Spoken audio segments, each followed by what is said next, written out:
पर्यायों से दृष्टि पलटती भासित हो ज्ञायक भगवान।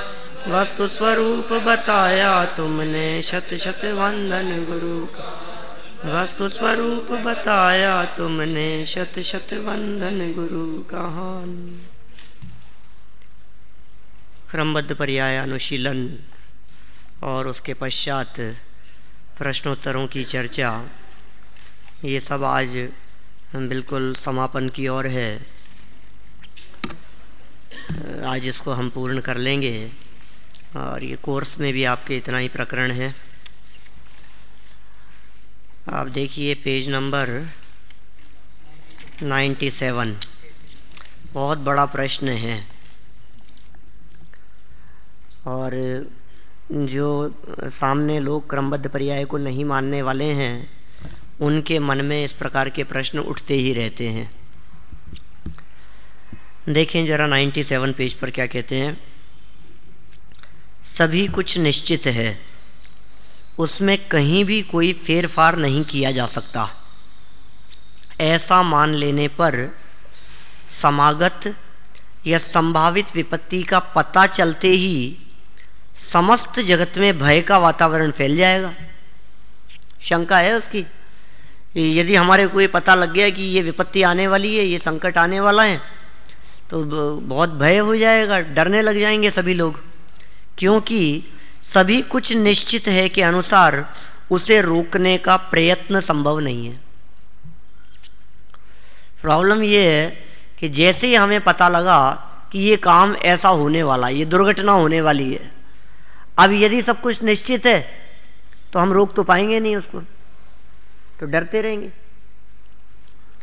यद्यपि सब कुछ निश्चित नहीं मानने पर भले ही हमारा किया गया कोई प्रयत्न सफल न हो, सब निश्चित है हमारे द्वारा किया गया प्रयत्न सफल नहीं होगा, तथापि सफलता की संभावना से आशा तो बनी रहती है, निराशा का वातावरण तो नहीं बन पाता।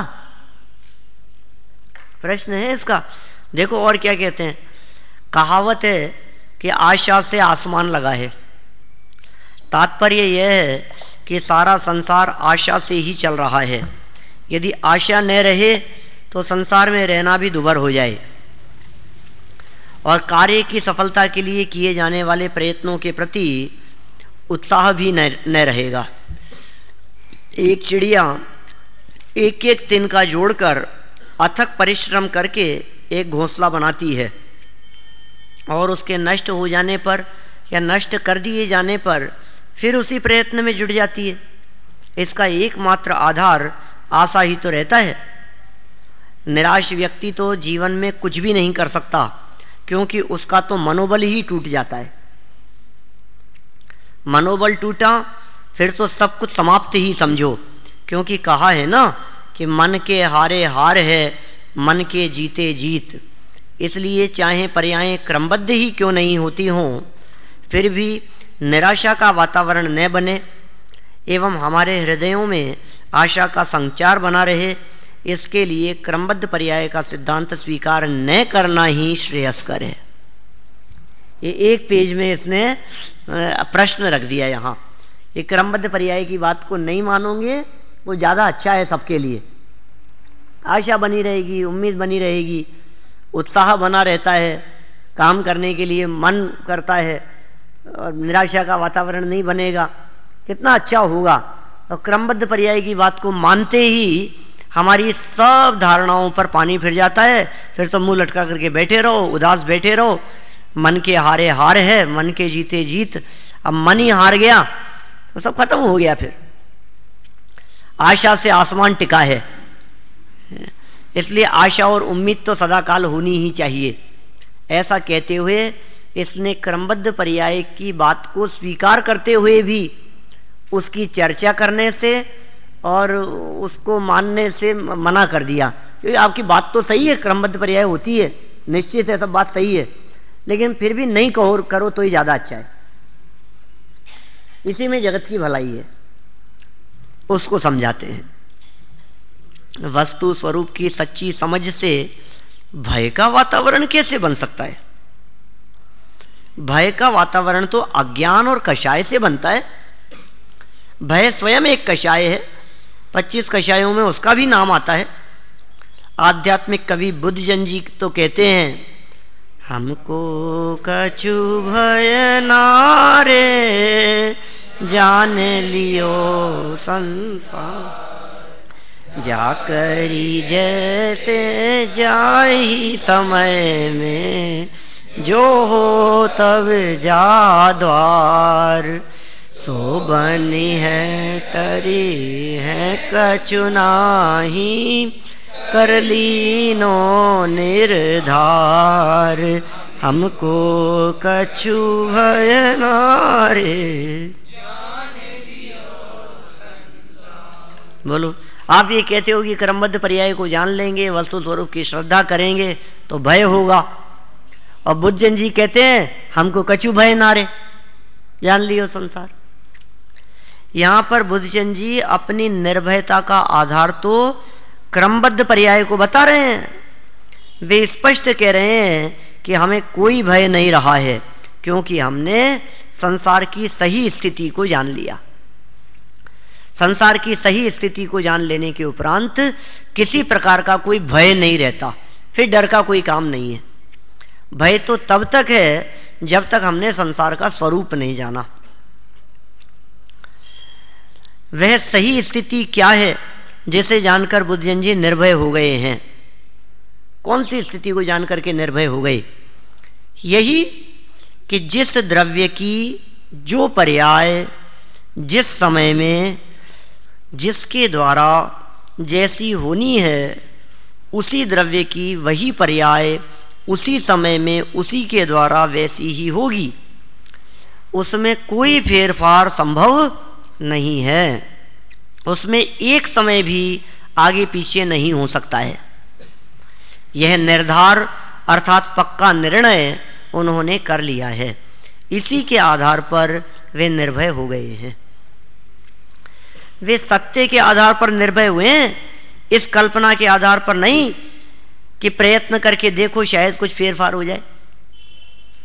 माने उनकी निर्भयता का, ज्ञानियों की निर्भयता का आधार ये थोड़ी ना होता है कि उम्मीद रखो साहब, उम्मीद तो रखनी चाहिए, क्या पता क्या हो जाए, आशा से आसमान टिका है। ऐसी उम्मीद के आधार पर वे निर्भय नहीं है। उनकी निर्भयता का आधार है ये क्रमबद्ध पर्याय। वे कल्पना लोक में विचरण करने वाले सामान्य जन नहीं थे, वे तो वस्तु का सत्य स्वरूप समझकर निर्भय होने वाले ज्ञानी आत्मा थे। और वस्तु स्थिति भी यही है कि निर्भयता सत्य के आधार पर आती है, कल्पना के आधार पर नहीं। मान लो ज्ञानी और अज्ञानी कहीं एक साथ बैठे हैं, हो सकता है ऐसा, जहां ज्ञानी बैठा है वहीं अज्ञानी भी बैठा हुआ है। सामने खूंखार नरभक्षी शेर आ गया, अब न तो भागने का ही अवसर रहा और न कोई अन्य उपाय ही उससे बचने का दिखाई देता है।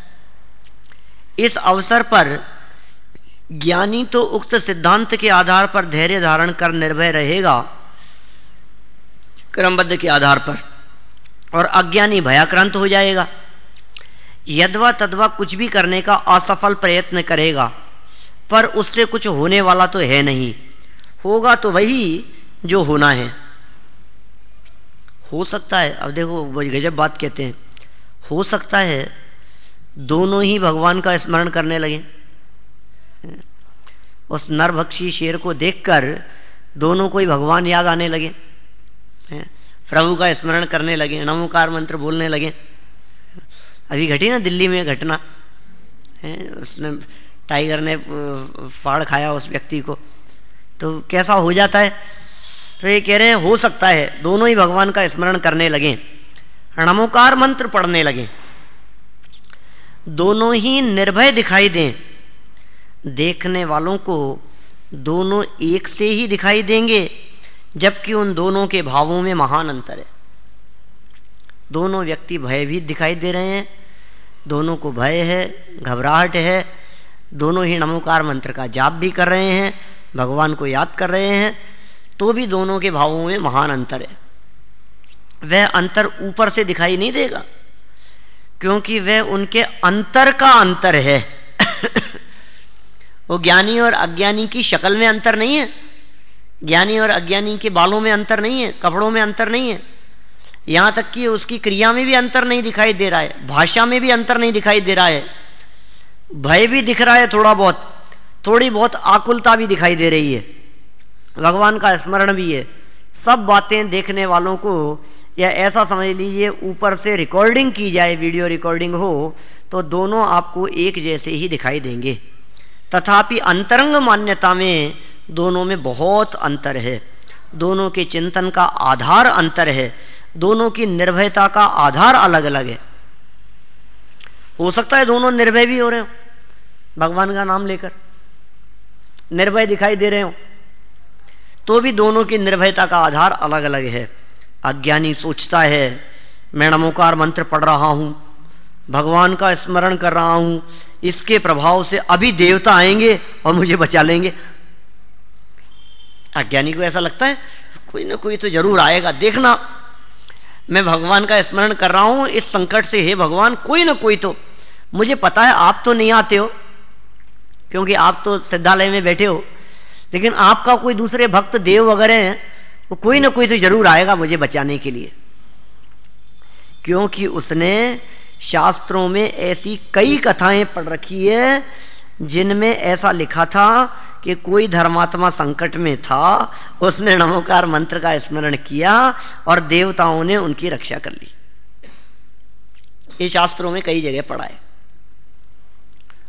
देव लोग आ गए, देवों ने ऐसा कर दिया, जीवंदर को तो वरदान दे दिए थे, 3 वरदान दे दिए थे, देव आ गए थे, कभी रक्षा करने के लिए आ जाते हैं, कभी कोई मर करके देव हो जाता है। मैंने नमोकार मंत्र के प्रभाव से घटने वाली चमत्कारिक घटनाएं हैं, उसने शास्त्रों में कई पढ़ सुन रखी हैं, इसलिए वो इस आधार पर निर्भय है कि कुछ ना कुछ तो तुम तो बोले जाओ, बस आंख बंद करो और नमोकार मंत्र बोले जाओ, कुछ ना कुछ चमत्कार तो जरूर होगा, फिर देखना चमत्कार। उसी के आधार पर वे भी आशा लगाए बैठा है, जोर जोर से नमोकार मंत्र पढ़ रहा है, ऊपर से निर्भय दिखाई देता है पर अंदर से भयाक्रांत है, क्योंकि उसे यह भी तो पक्का विश्वास नहीं कि देवता आएंगे ही। ऊपर से निर्भय, अंदर से लग रहा है यार आ तो जाएंगे ना, देव लोग आ तो जाएंगे ना बचाने के लिए, नहीं आएंगे तो मैं तो बेमौत मारा जाऊंगा। यदि नहीं आए तो ये मन में उसके शंका भी बनी हुई है, यह कल्पना ही उसे आंदोलित किए है। यदि कोई दूसरा उपाय दिखाई देता तो वह निश्चित रूप से नमोकार मंत्र के भरोसे नहीं बैठा रहता, जान जोखिम में नहीं डालता। ये तो पहले ही लिख दिया, पिछले पेज पर लिखी ना ये बात कि बचने का और कोई उपाय नहीं है और दूसरा कोई उपाय दिखता नहीं है, इसलिए दोनों नमोकार मंत्र का जाप कर रहे हैं। उसे नमोकार मंत्र पर भी पक्का भरोसा नहीं है, उस पर विश्वास करना उसकी मजबूरी है, इसीलिए निर्भय नहीं रह पा रहा है, मजबूरी में नमोकार मंत्र पे भरोसा कर रहा है। नमोकार मंत्र पढ़ने से कभी किसी धर्मात्मा की रक्षा करने देवता आ गए थे, हुआ था ऐसा, ऐसी घटनाएं मिलती हैं। यह पौराणिक आख्यान सत्य हो सकता है, पुराण की बातें हैं, पौराणिक बातें हैं, यह आख्यान सत्य हो सकता है, इसमें शंका करने की कोई आवश्यकता नहीं है। नमोकार मंत्र सुनने से वो पद्मरुचि सेठ बन गया है, पद्मरुचि सेठ ने नमोकार मंत्र सुनाया मरणासन्न बैल को, कुत्ते को जीवंदर स्वामी ने नमोकार मंत्र सुनाया, नाग नागिन को पार्श्वनाथ ने नमोकार मंत्र सुनाया, कितनी घटनाएं मिलती है। और उसने वो तो पार ही हो गया था, अंजन चोर, और नमोकार मंत्र के अभिनय से वो 7वें नरक में चले गया सौधर्मेंद्र, शुभम चक्रवर्ती। तो कितना अपने को ऐसी घटनाएं मिलती हैं, तो उन सब को देख करके ऐसा लगता है कि नमोकार मंत्र में शक्ति तो बहुत है और मैं यदि ये काम करूँगा तो कुछ ना कुछ काम तो हो ही जाना चाहिए। देखिए पुराण की घटनाएं बिल्कुल सत्य है, उसमें शंका की कोई गुंजाइश नहीं है, पर मार्मिक बात की तरफ ध्यान आकर्षित करना चाहते हैं, ध्यान देना। पर इससे यह नियम कहाँ से सिद्ध होता है कि जब जब कोई संकट में पड़ेगा और वह नमोकार मंत्र बोलेगा तब तब देवता आवेंगे ही, अतिशय होगा ही। बोलो ये नियम कहां से निकला? कि कोई संकट आएगा तो नमोकार मंत्र जप लेना, देवता आ जाएंगे, संकट दूर हो जाएगा। ये तो अपन ने अपनी डेढ़ अकल से निकाली है ना ये बात। तो ये बात वहां कहां लिखी है? वहां तो घटना का उल्लेख किया है कि ऐसी घटना घटी, उसने ऐसा किया और ऐसा हो गया।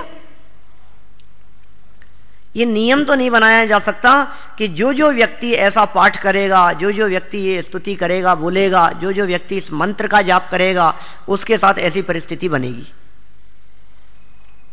सिद्ध चक्र विधान किया मैना सुंदरी ने, श्रीपाल का कुष्ठ रोग दूर हो गया, तो हो गया होगा, हमें कोई उसमें ऐतराज भी नहीं है। लेकिन आप सिद्ध चक्र विधान करोगे और आपकी कमर का दर्द ठीक हो जाएगा, ये नियम कहां से लगा लिया आपने? किसी कोढ़ी व्यक्ति को बिठा करके सिद्ध चक्र विधान कराओ और उससे दूर हो जाएगा, ये नियम कहां से लगा लिया? नमोकार मंत्र के बारे में भी ऐसी बात कह रहे हैं। बहुत उत्कृष्ट मंत्र है, बहुत अच्छे भाव हैं उसमें। पंच परमेष्ठियों को निस्वार्थ भाव से नमस्कार किया है। वंदे तद्गुण लब्धये की भावना से वास्तव में नमस्कार करने की बात कही है। हमारे यहाँ पंच परमेष्ठी पूज्य हैं, उनके प्रति विनय का भाव है, उन जैसा बनने की भावना है। इस भावना से ज्ञानी धर्मात्मा पुरुष उनका स्मरण करता है। वे आदर्श हैं, पूज्य हैं, लक्ष्य हैं। वे जो पंच परमेष्ठियों की अवस्थाएं हैं, वे अवस्थाएं हमारे लिए प्राप्तव्य है, प्राप्त करने योग्य हैं, इसलिए नमस्कार करता है। इससे कोई देव आए तो ठीक और नहीं आए तो ठीक। देखो ज्ञानी की बात कही, यहां तक तो अज्ञानी की बात हुई है। अभी अज्ञानी की बात कोई थोड़ा सा और 2-3 लाइन कहते हैं। शास्त्रों में तो मात्र जो घटा था उस घटना का उल्लेख है, उसमें कहाँ लिखा है ऐसा करने से ऐसा होता ही है। यह तो इसने अपनी ओर से समझ लिया है, अपनी समझ पर भी इसको विश्वास कहाँ है। होता तो आकुलित क्यों होता, भयाक्रांत क्यों होता? ज्ञानी भी नमोकार मंत्र पढ़ रहा है। अब दूसरा पक्ष, ज्ञानी और अज्ञानी दोनों बैठे थे ना, अज्ञानियों की बात कह दी, अब ज्ञानी की बात कहते हैं। ज्ञानी भी नमोकार मंत्र पढ़ रहा है, शांत भी है, पर उसकी शांति का आधार नमोकार मंत्र पर यह भरोसा नहीं कि हमें बचाने कोई देवता आ जाएंगे। नमोकार मंत्र तो वह सहज अशुभ भाव से तथा आकुलता से बचने के लिए बोलता है, पाप से बचने के लिए, पाप परिणामों से बचने के लिए, आकुलता से बचने के लिए। पंच परमेष्ठियों का स्मरण करता है, वीतरागियों का स्मरण करता है, वीतरागी रूप भाव हो जाते हैं। वीतरागियों का स्मरण करने से भावों में वीतरागता आती है। उसकी निर्भयता का आधार तो क्रमबद्ध पर्याय की पोषक यही पंक्तियां हैं कि हमको कछु भय नारे। ये उसकी निर्भयता का आधार है। फोटो खींचो, वीडियो रिकॉर्डिंग लो, कहीं आपको अंतर नहीं दिखाई देगा। क्रिया, प्रवृत्ति, वाणी आदि में सब एक समान दिखाई देंगे, लेकिन अंदर के अभिप्राय में कितना अंतर है। वह इस आशा से निर्भय नहीं है कि देवता बचा लेंगे, इस आधार पर निर्भय है कि मरना होगा तो मरूंगा ही, कोई बचा नहीं सकता, और नहीं मरना होगा तो कोई मार नहीं सकता। ये निर्भयता का आधार है। बचना है तो बचूंगा और मरना है तो मरूंगा, कोई मार नहीं सकता, कोई बचा नहीं सकता। मरने का समय आ गया होगा तो कोई टाल नहीं सकता, और नहीं आया होगा तो बलात् कोई ला नहीं सकता। यदि इसी निमित्त से मरना होगा तो कोई बदल नहीं सकता, और इस निमित्त से नहीं मरना होगा तो कोई मार नहीं सकता। बोलो, यह है निर्भयता का आधार। दोनों बातें, माने क्रमबद्ध का अर्थ ये नहीं है कि किसी एक फैसले पर हम सोच करके, मनगढ़ंत फैसले पर कि ऐसा ही होना है, ऐसा नहीं है। ज्ञानी जीव दोनों के लिए तैयार रहता है, क्योंकि क्रमबद्ध अनुसार कैसा परिणमन होना है ये हमें तो नहीं मालूम, भगवान के ज्ञान में झलक रहा है। इसलिए हमने तो क्रमबद्ध पर छोड़ दिया, और जो होगा वो हमारी पर्याय अनुसार ही होगा, उसमें फेर फार करने की, उसमें बदलने की किसी भी प्रकार की कोई गुंजाइश नहीं है। और जब उसमें इस प्रकार की कोई गुंजाइश ही नहीं है तो फिर आकुलित होकर के भी क्या होगा, निराकुल रहने में ही सार है। देखिए आगे, उसने तो द्रव्य स्वभाव के समान पर्याय स्वभाव को भी अच्छी तरह जान लिया है।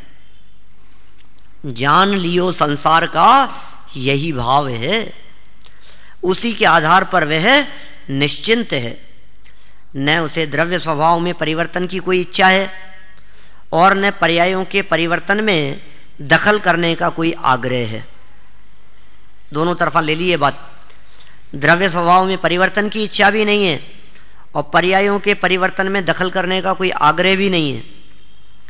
थोड़ी बहुत व्याकुलता भी दिखाई दे तो समझना चाहिए कि ये चारित्र की कमजोरी है, श्रद्धा का दोष नहीं, क्योंकि उसकी श्रद्धा तो निर्दोष द्रव्य स्वभाव का आश्रय लेकर पूर्ण निर्दोष हो गई है। कोई दिक्कत नहीं है। ऐसा भी होता है, ऐसा थोड़ी नहीं है कि ज्ञानी जीव के सामने शेर आ गया और बचने का अवसर दिखाई दे रहा है तो ज्ञानी जीव बैठ के नमोकार मंत्री बोलता रहेगा। हो सकता है भागेगा भी, नहीं भाग सकता क्या? बोलो ज्ञानी जीव भागेगा, लेकिन भागते हुए भी ये ज्ञान बराबर चलेगा कि मैं भागने की क्रिया का करता नहीं, और भागते हुए भी ये बात उसके ज्ञान में बराबर है कि ये भागना भी क्रमबद्ध है। माने शेर आ गया, सर्प आ गया और चुपचाप सामने बैठा रहे तो कहेंगे अब तो इसको क्रमबद्ध की श्रद्धा है, और सांप के आने पर कोई व्यक्ति उठ करके इधर उधर हो गया, इसको क्रमबद्ध पे श्रद्धा नहीं है। अरे श्रद्धा अलग चीज है, ये देह की क्रिया अलग चीज है। ये देह की क्रिया भी क्रमबद्ध हो सकती है, इसमें कहां बाधा है? तबीयत खराब हो जाएगी तो दवाई लेगा कि नहीं? कि नहीं साहब दवाई ले रहा है, तुम्हें क्रमबद्ध पे श्रद्धा नहीं है, ठीक होने होंगे तो हो जाओगे, दवाई क्यों लेते हो? अरे भैया दवाई से ठीक होने होंगे तो होंगे और दवाई से नहीं होने होंगे तो नहीं होंगे। तो सहज कार्य करता है, जैसा उसको विकल्प आता है तदनुसार कार्य भी वो करता है। देखिए आप आगे क्या कहते हैं। उसकी दृष्टि तो निर्दोष पूर्ण स्वभाव पर ही है। दूसरे, बस 2-5 मिनट के अंदर खत्म करते हैं अपन विषय। दूसरा, झूठी आशा बनाए रखने के लिए आप सत्य की अस्वीकृति का महानतम अपराध क्यों करना चाहते हैं? बोलो। और आशा भी दुखी है, तुमने आशा की चर्चा की थी। आशा भी दुखी है, आशा के रहते आज तक न कोई सुखी हुआ है और न हो ही सकता है। विशेष बात तो यह है कि इसकी पूर्ति भी तो संभव नहीं है। आचार्य गुणभद्र स्वामी ने तो यहां तक लिखा है, याद है पंक्तियां? आशागर्त है प्रतिप्राणी यस्मिन् विश्वमणुपमं कस्य किं कियदायाति प्रथावो विशेषा। प्रत्येक प्राणी के इतना बड़ा आशा रूपी गड्ढा है कि उसकी पूर्ति के लिए सारा विश्व भी अणु के समान है, अर्थात नहीं के समान है। ऊंट के मुंह में जीरा है सारा विश्व, एक जीरे का दाना ऊंट के मुख में पेट भरने के लिए, वो भी ज्यादा हो गया। सारा विश्व उसकी इच्छाओं के सामने अणु के बराबर है। फिर जीव भी तो अनंत है और प्रत्येक की ऐसी ही अनंत अनंत इच्छाएं हैं, आशाएं हैं। यदि इस विश्व का बंटवारा किया जाए तो किस जीव के हिस्से में कितना आएगा? इससे सुनिश्चित हुआ कि इस आशा रूपी गड्ढे की पूर्ति संभव नहीं है, अतः उसकी आशा करना भी वृथा है। सुखी होने का एकमात्र उपाय आशा का अभाव करना ही है। आशा के अभाव में निराशा क्यों? अनाशा होगी। आशा के अभाव में निराशा कहां से लगा लिया आपने? आशा का अभाव है, इसका मतलब आशा नहीं है। निराशा क्यों है? आशा का अपोजिट निराशा नहीं होता, अनाशा होता है। आशा के समान निराशा भी दुख स्वरूप है, पर आशा के अभाव में होने वाली अनाशा सुख स्वरूप है। तथा आपने ये कहा कि आशा के अभाव में संसार में रहना दूभर हो जाएगा, तो ज्ञानी तो यही चाहते हैं कि संसार में रहना दूभर हो जाए। उन्हें संसार में रहना ही कहाँ है, वे तो संसार का अभाव कर मोक्ष प्राप्त करना चाहते हैं। अतः उन्हें तो यह बात इष्ट ही है।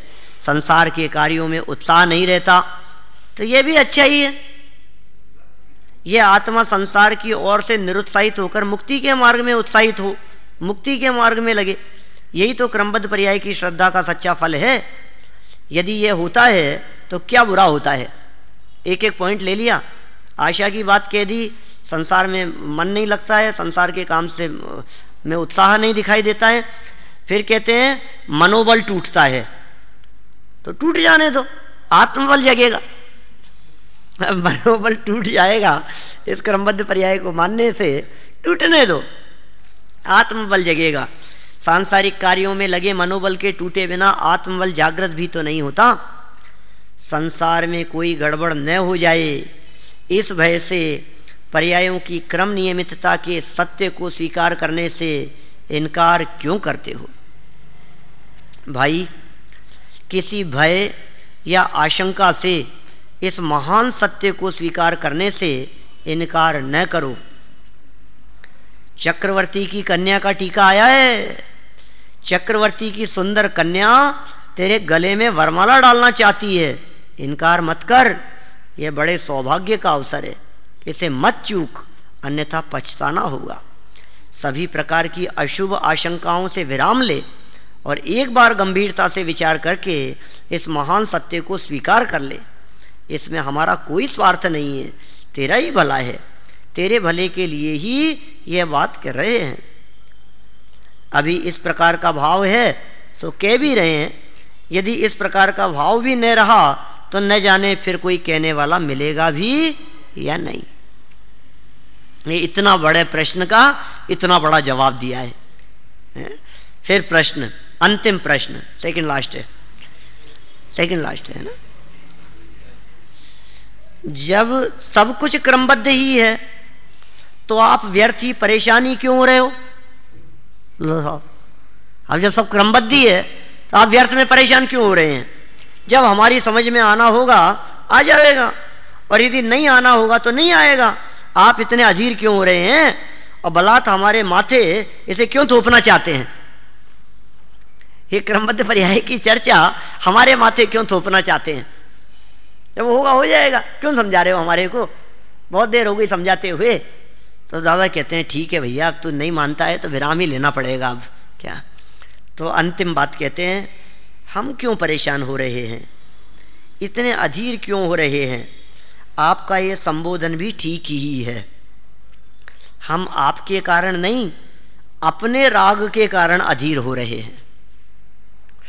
हम भी चाहते हैं कि हम भी जगत की चिंता में व्यर्थ ही अधीर ना हों, पर हम क्या करें, हमें राग आ ही जाता है, आए बिना रहता नहीं है, और इस भूमिका में यह अनुचित भी नहीं है। वीतरागी भावलिंगी मुनिराजों को भी इस प्रकार का राग आए बिना नहीं रहता, अन्यथा परमागमों की रचना भी कैसे होती। लेकिन इसका अर्थ यह नहीं कि यह अच्छा है, आखिर है तो रागी, है तो अधीरता और आकुलता का उत्पादक ही। उत्पादक क्या, स्वयं आकुलता रूप ही है। मुनिराजों के समान हमको भी ये राग आए बिना नहीं रहता कि जिस सत्य को हमने समझा है, जिससे हमें अनंत शांति मिली है, उस सत्य को सारा जगत समझे और संपूर्ण जगत को भी यह अभूतपूर्व शांति प्राप्त हो। इसलिए हमें ये विकल्प आ रहा है। आपकी भावना तो ठीक है, पर कोई न माने आपकी बात तो आप क्या करेंगे?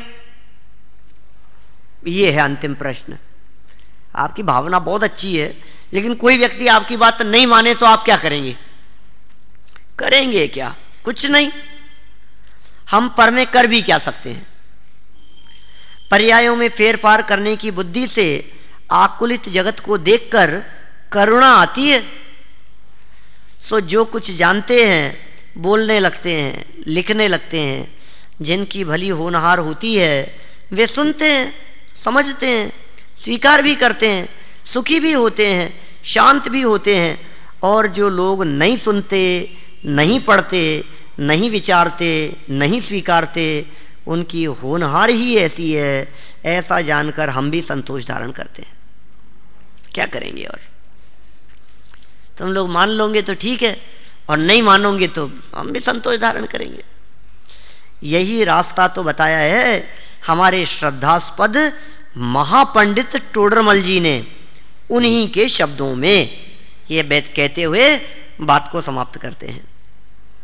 जिस प्रकार बड़े दरिद्री को अवलोकन मात्र चिंतामणि की प्राप्ति हो और वह अवलोकन न करे, तथा जैसे कोढ़ी को अमृतपान कराए और वह न करे, उसी प्रकार संसार पीड़ित जीव को सुगम मोक्ष मार्ग के उपदेश का निमित्त बने और वह अभ्यास न करे तो उसके अभाग्य की महिमा हमसे तो हो नहीं सकती।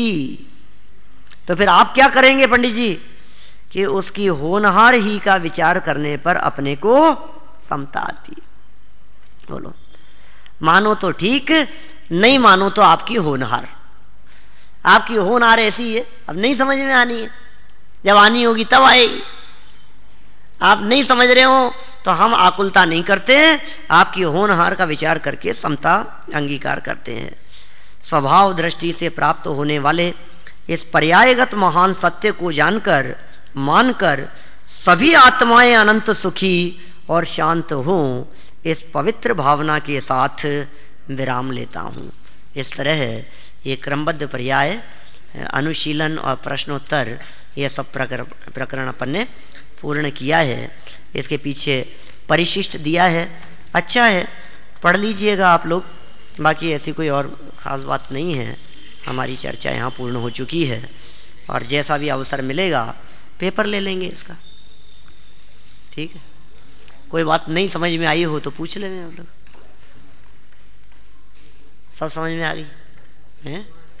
चलो चलो, महावीर भगवान ने